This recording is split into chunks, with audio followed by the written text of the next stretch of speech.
semua bahasa Arab. Kita surga bergema, malam kudus, lagu-lagu bahasa Arab semua. Saudara kasih Tuhan, itu lagu rohani. Dulu kita berpikir itu hanya bahasanya orang muslim. Kita berpikir seperti itu, bukan? Ya kan? Bahkan mereka menganggap itu adalah suatu bahasa mereka sendiri, tidak boleh digunakan orang lain. Pernah saya punya buku Doa Bapa Kami untuk lingkaran. Kau orang Kristen kok punya bahasa seperti itu? Saat itu belum saya bisa jelaskan, karena saya berpikir, saya juga bingung. Dulu ada namanya Janat Al-Rahmat. Saya kursus Alkitab dan juga kursus Al-Quran, tetapi yang kursusnya adalah apa? Mengenal Yesus melalui Al-Quran. Ternyata sekarang kita lihat, saya percaya ini tidak lepas diawali dari orang-orang Majus yang dari timur datang.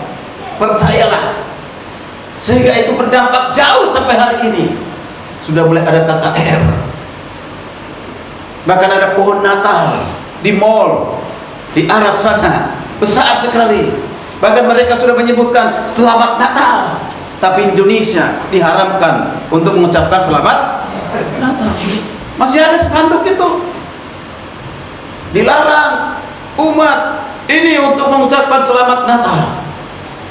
Luar biasa. Mengapa ini bisa terjadi? Saya mengatakan karena hatinya belum ditembus dengan terang itu.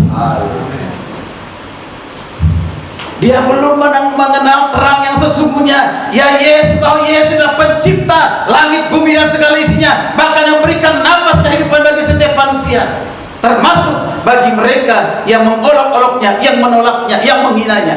Tapi mereka tidak sadar itu adalah nafas yang Tuhan berikan. Bagi orang yang tidak mengenal Tuhan Yesus, lalu selalu mengolok-oloknya, biasanya kalau tidak bertobat cepat dipensiunkan dari dunia ini. Sudah terlalu banyak penceramah ya yang mengolok-olok menghina Yesus. Ada satu lagi sekarang lagi sakit parah itu, yang mengatakan Yesus tidak punya kemampuan, keterbatasan kemampuan, sekarang lagi sakit parah. Kita berdoa sebelum dia meninggal untuk kenal Yesus, karena kita mengasihi orang-orang yang mengolok-olok Yesus. Amin.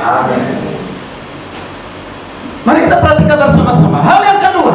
Mari kita lihat Yesus Kristus yang ajaib, terang yang luar biasa, yang dapat menembus segala zaman, menembus setiap orang, yang bisa menerangi hati setiap orang. Selain dia pencipta, perhatikan di ayat keempat. Baca, coba ayat keempat.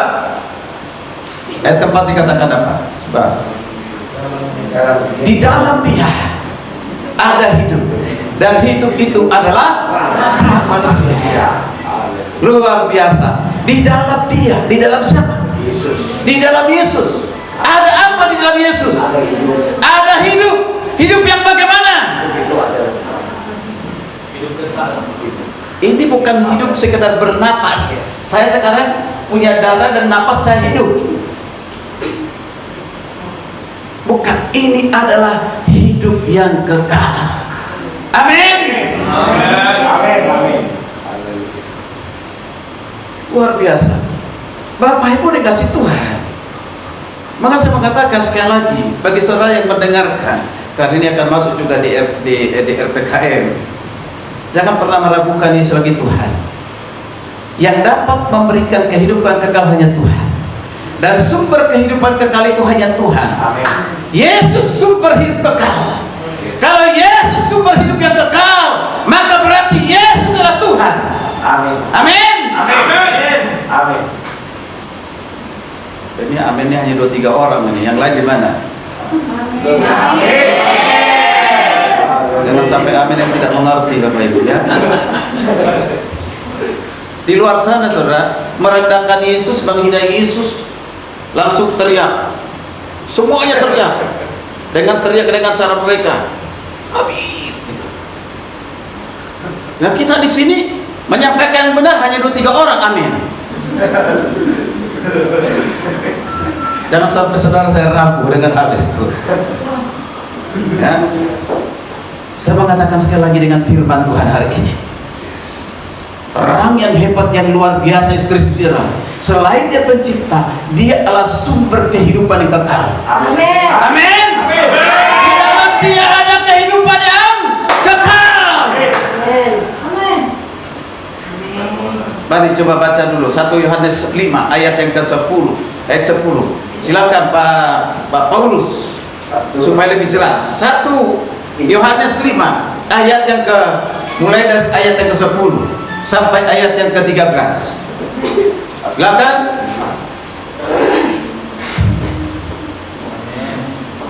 1 Yohanes 10 ayat 5. 1 Yohanes 5 Ayat 10. Kalau 5 sampai 10. ya. 1 Yohanes 5 ayat 10. Barang siapa Barang siapa percaya kepada anak Allah, ia mempunyai kesaksian itu di dalam dirinya. Barang siapa tidak percaya kepada Allah, ia membuat dia menjadi pendusta, karena ia tidak percaya akan kesaksian yang diberikan Allah tentang anaknya. Dan inilah kesaksian itu: Allah telah mengaruniakan hidup yang kekal kepada kita, dan hidup itu ada di dalam anaknya. Barang siapa memiliki anak, ia memiliki hidup. Barang siapa tidak memiliki anak, ia tidak memiliki hidup. Amin. Ayat 13. Pengetahuan akan hidup yang kekal. 13 semuanya itu kutuliskan kepada kamu, supaya kamu yang percaya kepada nama anak Allah tahu bahwa kamu memiliki hidup yang kekal. Perhatikan 3 ayat ini, kasih Tuhan. Di ayat 11, terutama di ayat 11. Kita perhatikan ayat 11. Coba ayat lagi 11. Dan inilah kesaksian itu. Kesaksian Rasul Yohanes. Allah telah mengaruniakan hidup kekal kepada kita. Hidup itu ada di dalam siapa? Di dalam anaknya. Siapa itu anaknya? Yesus Kristus. Ayat 12. Ayat 12. Barang siapa memiliki anak, ia memiliki hidup. Barang siapa tidak memiliki anak, ia tidak memiliki hidup. Karena perhatikan, ini dikontraskan oleh Yohanes antara kehidupan kekal dan hukuman yang kekal. Sekali lagi, antara kehidupan kekal dan juga kematian kekal atau binasa. Dia kontraskan, selalu dia hubungkan. Kalau engkau percaya kepada Yesus, engkau memiliki anak, artinya memiliki Yesus, engkau memiliki hidup. Tapi ketika engkau menolak Yesus, tidak percaya kepada Yesus, maka engkau akan dihukum dan akan binasa.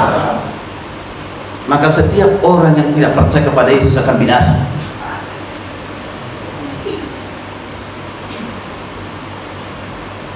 Dengan demikian, Yesus itu sumber keselamatan. Yesus itu adalah sumber kehidupan kekal. Amin. Kalau Yesus sumber kehidupan kekal, Amin. maka Dia adalah Tuhan. Manusia tidak akan pernah memberikan kehidupan kekal. Kehidupan kekal yang kita miliki itu bersumber dari Tuhan.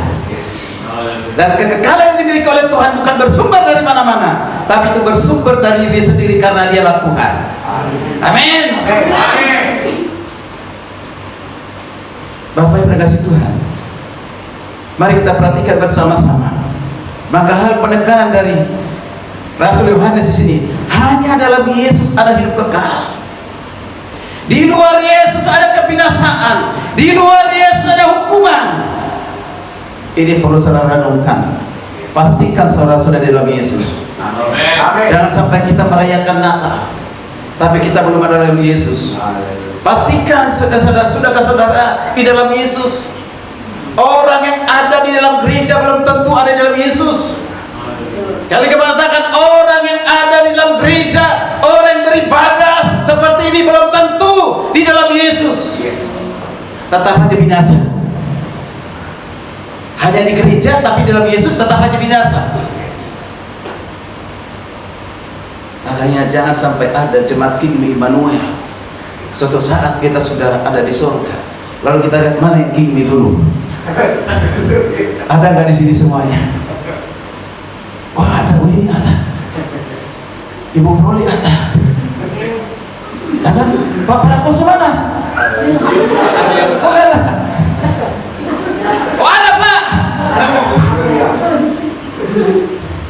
Ada. Sedang makan buah pohon pengetahuan yang baik dan jahat.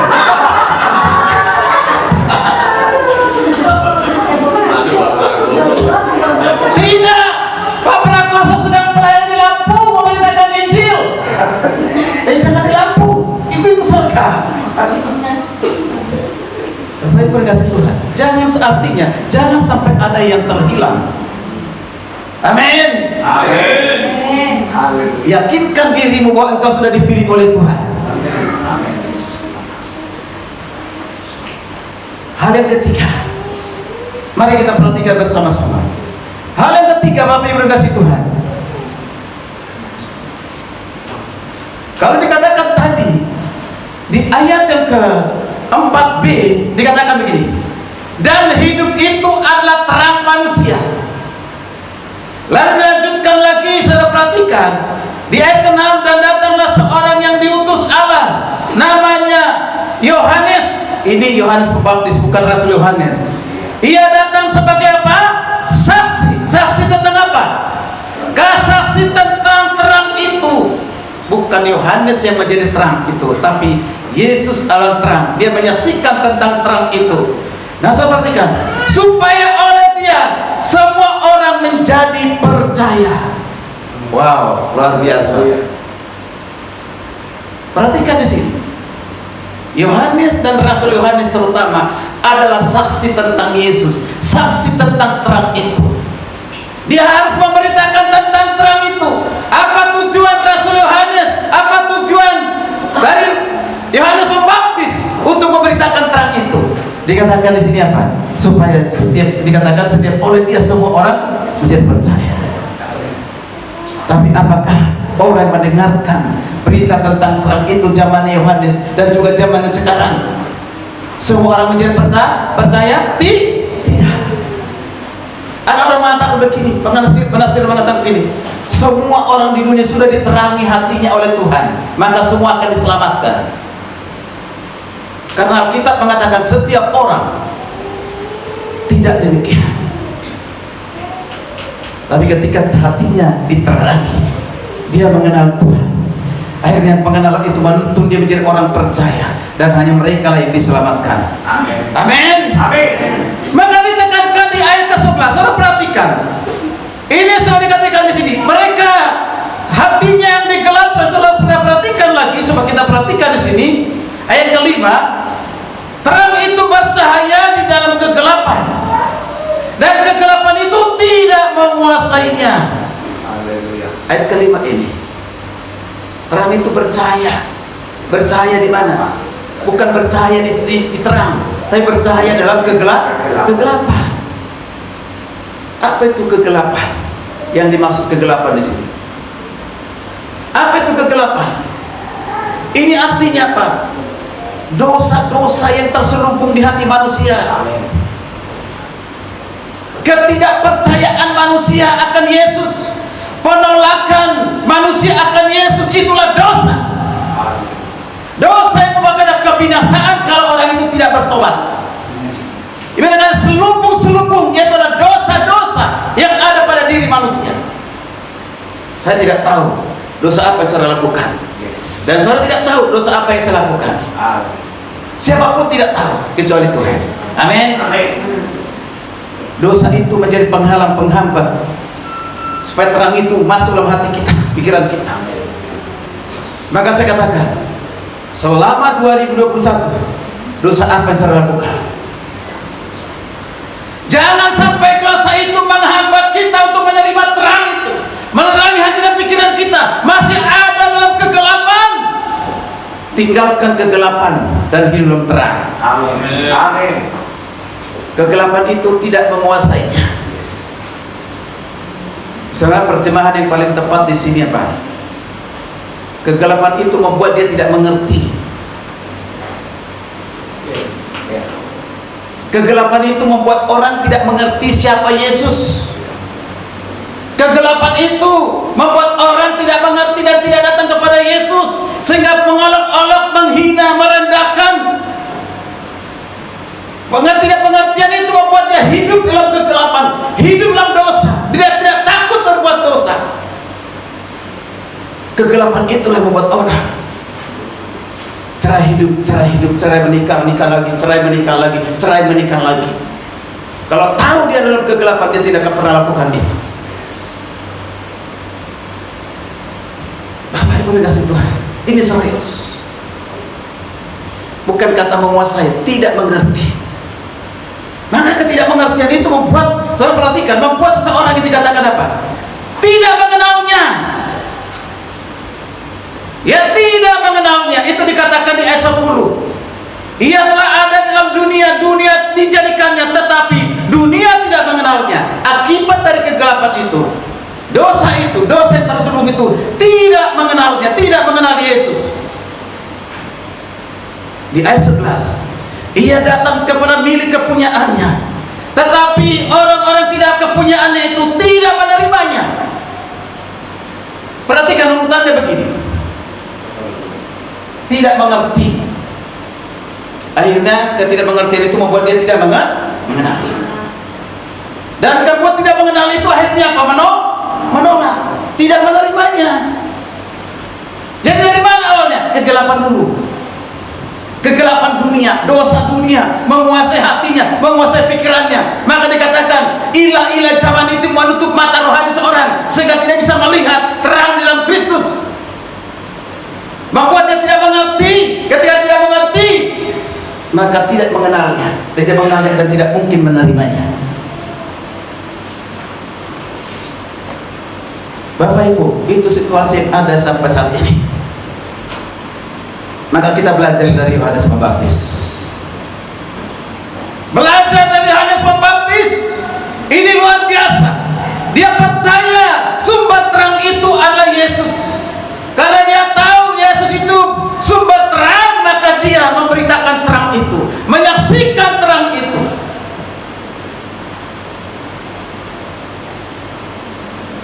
Ya, pada saat Yesus sebelum dibaptis, nama Yohanes Pembaptis sangat terkenal pada saat itu. Sangat terkenal, memiliki popularitas. Barangkali kalau pada saat itu ada YouTube, mungkin dia akan lebih terkenal dari saudara dan saya. Kalau ada Facebook, mungkin pada saat itu dia akan masuk ke Facebook, langsung dibuat status. Tapi kita perhatikan, Yohanes Pembaptis itu demikian. Dia meninggikan Yesus, memberitakan Yesus, lalu dia merendahkan diri. Amin. Amin. Amin. Dia meninggikan Yesus tapi merendahkan diri. Harus Yesus yang utama. Amin. Amin. Jangan sampai kita meninggikan Yesus tapi kita juga meninggikan diri. Ini yang bahaya ini, dan sering terjadi. Meninggikan Yesus tapi dia juga meninggikan diri. Oh, aku dipakai Tuhan dengan dahsyat luar biasa. Aku dipakai di kelompok ini, kelompok ABCD dan kelompok yang lain. Saya hebat, dan sebenarnya saya di kehadiran saya menjadi berkat. Hati-hati. Engkau sedang meninggikan diri. Seperti apapun dipakai Tuhan kau dalam pelayanan, suatu saat atau selang ini tetap rendah hati. Amin. Amin. Ketika ada orang percaya datang kepada Kristus, jangan kau katakan itu karena saya. Kau meninggikan diri. Ketika ada orang datang ke beribadah ke gereja ini, itu karena saya. Engkau sedang meninggikan diri. Ketika ada orang melalui pemberitaan Injil datang kepada Kristus dibaptis, itu karena saya. Engkau sedang meninggikan diri. Jangan, belajarlah dari Yohanes Pembaptis. Semakin Yesus yang dibesarkan dan dia semakin kecil. Mengapa? Karena Yohanes Pembaptis selain dia saksi, karena dia sudah lebih dahulu menerangi hatinya. Luar biasa. Bapak Ibu yang dikasihi, mari kita perhatikan bersama-sama. Menjadi perenungan buat kita. Di ayat 12 dikatakan demikian. Saudara perhatikan 12. Tetapi semua orang menerimanya, diberinya kuasa adalah mereka yang sudah mengenal Yesus dengan baik dan benar. Amin. Siapa yang dapat menerimanya sebagai tunjur selamat? Mereka yang sudah dikaruniakan, diterangi hati dan pikirannya, dan dikaruniakan iman, dan juga dikaruniakan keselamatan. Amin. Maka Alkitab katakan, tetapi semua orang menerimanya diberi kuasa menjadi anak-anak Allah, yaitu yang percaya dalam namanya. Saudara kasih Tuhan, bersyukur saudara menjadi anak Allah. Tapi apakah cukup? Tidak. Maka dia katakan, terang itu sudah datang, maka jadilah terang. Jadilah terang, jadilah saksi Tuhan. Supaya semakin banyak orang percaya kepada Tuhan, jadilah saksi Tuhan, bersaksi seperti Rasul Yohanes dan Yohanes bersaksi, saudara. Dan ingat, sekali lagi, ketika kita bersaksi memberitakan Injil, sekali lagi, jangan mempunyai motivasi ingin membanggakan diri, meninggikan diri. Dan juga ketika sama bersaksi beritakan ini bukan untuk membesarkan gereja, bukan untuk membesarkan diri sendiri, bukan untuk meningkatkan kehormatan kita, bukan. Atau mengatakan memberitakan Injil supaya kelihatannya saya seorang sarjana teologi, seorang magister teologi, bahwa saya ini seorang yang rohani, seorang yang hebat, maka saya beritakan Injil. Tidak, bukan motivasi demikian. Milikilah motivasi yang dimiliki oleh Yohanes Pembaptis. Amin. Yohanes Pembaptis melakukan tugas dengan baik di dalam pelayanan. Bukan hanya selalu meninggikan Kristus, bukan hanya dia meninggikan Kristus, tapi juga dia merendahkan diri. Luar biasa. Bapak Ibu kasih Tuhan, sekali lagi, sekalipun Yohanes Pembaptis pada saat itu dia terkenal di kalangan orang Israel, dia tetap mendahulukan Yesus, menghormati, memuliakan nama Tuhan. Karena Mesias itu bukan dirinya, sekalipun sempat dikatakan dialah Mesias, bukan aku bukan Mesias. Dia Mesias yang sudah datang. Bapak Ibu kasih Tuhan, mari kita masuk bersama-sama satu perenungan. Terang itu sudah datang. Apakah kita selama ini sudah hidup dalam terang? Terang itu sudah datang, apakah kita sudah ada dalam terang itu? Sehingga kita bisa menyala, pelita kita menyala, bercahaya, menyinari, memantulkan terang Kristus di tengah-tengah dunia kegelapan ini, terutama di tengah-tengah dunia ini, di tengah-tengah orang-orang kita kasihi sekitar kita. Bapak Ibu yang kasih Tuhan, terutama pada hamba Tuhan, hati-hati dengan sikap kita di dalam pelayanan sebagai hamba Tuhan. Hati-hati.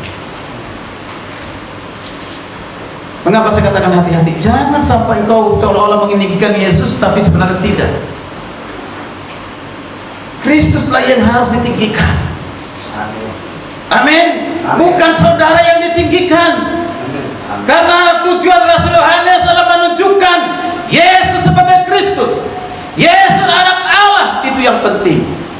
Yesuslah yang dimuliakan, bukan diri kita sendiri. Dialah sumber terang itu, maka terang itu akan menerangi kehidupan kita.